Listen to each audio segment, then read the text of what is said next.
कुंडलिनी योग मूल रूप से सबसे जोखिम भरा योग है। मैं जोखिम भरा इसलिए कह रहा हूं क्योंकि यह सबसे शक्तिशाली भी है। सबसे शक्तिशाली हमेशा सबसे खतरनाक भी होता है अगर गलत तरीके से किया जाए तो। अभी दुनिया में कई प्रकार की ऊर्जाएं हैं। बिजली को भी कई अलग अलग तरीकों से पैदा किया जा रहा है। एक तरीका है कि हम इसे परमाणु रिएक्टरों के माध्यम से करते हैं। यह ऊर्जा उत्पादन का सबसे कारगर तरीका है जिसे हम अभी जानते हैं, लेकिन यह सबसे खतरनाक तरीका भी है ना? जब चीजें गलत हो जाती हैं तो वे गंभीरता से गलत हो जाती हैं। जब चीजें सही होती हैं तो यह दुनिया में ऊर्जा का उत्पादन करने का वाकई सबसे आसान और अच्छा तरीका है, परमाणु ऊर्जा। लेकिन जब यह खराब हो जाता है तो यह वास्तव में इस तरह खराब हो जाता है कि आप इसे ठीक नहीं कर सकते। कुंडलिनी योग भी ऐसा ही है।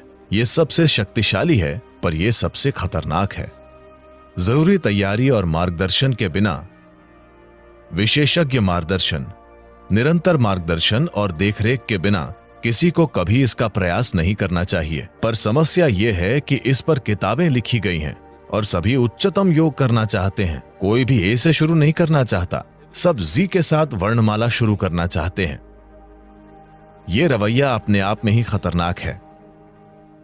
जो शक्ति जीवन में परिवर्तन ला सकती है वो जीवन का विनाश कर सकती है, सिर्फ इसलिए कि जरूरी प्रतिबद्धता, समर्पण, ध्यान और समझ के बिना इसे किया जा रहा है।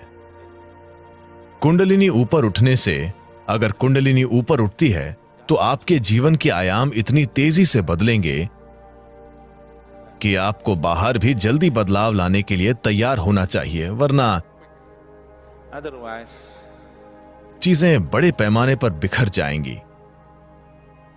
शास्त्रीय यौगिक परंपराओं में हम पारिवारिक स्थितियों में रहने वाले लोगों को एक प्रकार का योग सिखाते हैं।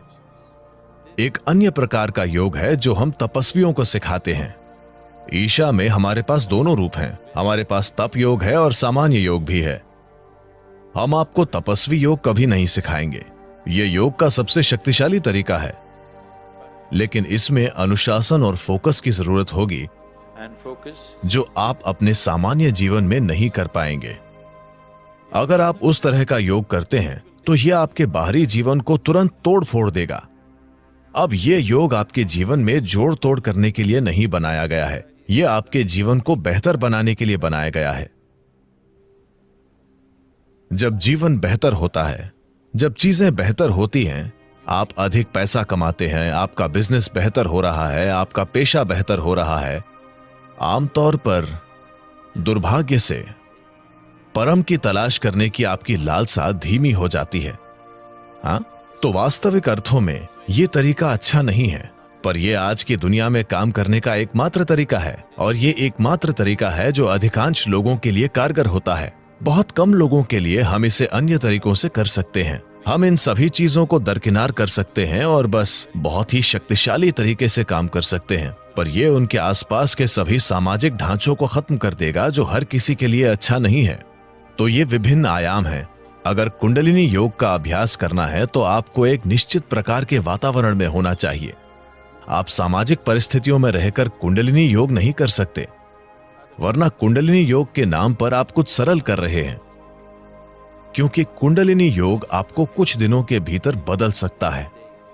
अचानक अभ्यास के 2 दिनों बाद ही आप अपने ही घर में एक अजनबी की तरह महसूस करेंगे, क्योंकि यह आपके बारे में सब कुछ बदल देगा। क्या हम कुंडलिनी ऊंचा उठा सकते हैं? हां, हम कर सकते हैं। एक तरीका यह है कि मददगार माहौल बनाया जाए ताकि यह धीरे धीरे बढ़े। दूसरा तरीका इसे इस तरह भड़काना है कि यह जल्दी से बढ़ जाए। अगर यह जल्दी से बढ़ जाती है तो सब कुछ नाटकीय रूप से बदल जाता है। अगर यह धीरे धीरे बढ़ती है तो बदलाव धीरे धीरे होगा। आप समय के साथ बदलाव संभाल पाएंगे। लेकिन अगर यह बहुत जल्दी होता है तो आप बदलाव संभाल नहीं पाएंगे। ऐसा लगेगा जैसे चीजें बिखर रही हैं। तो ऐसा करने के अलग अलग तरीके हैं। कितने तरीके हैं? बहुत सारे तरीके हैं। मैं सभी तरीके नहीं बताऊंगा। ऐसा करने के कई तरीके हैं। मूल रूप से इसे करने के 112 तरीके हैं। 112 तरीके हैं जिनसे आप इसे अपना सकते हैं। आधार से ओह, इसके लिए आपको ढांचे को जानना होगा, वरना यह बहुत लंबा हो जाएगा। इन 114 चक्रों में से 7 ऐसे हैं जिन्हें हम 7 आयामों के रूप में पहचानते हैं। इनमें से 6 शरीर के भीतर हैं, एक भौतिक शरीर के बाहर है। इसलिए अगर आप इन 112 तरीकों को अपनाते हैं तो आप 6 चक्रों को संभाल लेंगे, 7वें को आप संभाल नहीं सकते। 112 तरीके हैं जिनसे आप एक चक्र को प्राप्त कर सकते हैं जिसे हम आज्ञा कहते हैं, लेकिन आज्ञा से सहस्त्रार तक कोई रास्ता नहीं है। इसका कोई तरीका नहीं है, आपको बस एक खाई में कूदना है।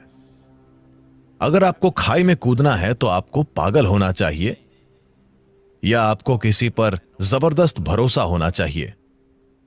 कोई व्यक्ति कूदो कहता है और आप कूद रहे हैं क्योंकि आपको किसी पर इतना गहरा भरोसा है, लेकिन जब वो जंप कहता है तो यह आपके लिए अच्छा ही होगा। आप बस एक बिना तल के गड्ढे में कूद जाते हैं। तो मूलाधार से आज्ञा तक की यात्रा, वहां पहुंचने के 112 रास्ते हैं, पर वहां से वहां तक कोई रास्ता नहीं है। यह सिर्फ एक छलांग है। वो विश्वास में, भक्ति में या पागलपन में हो सकता है। चुनना आपको है।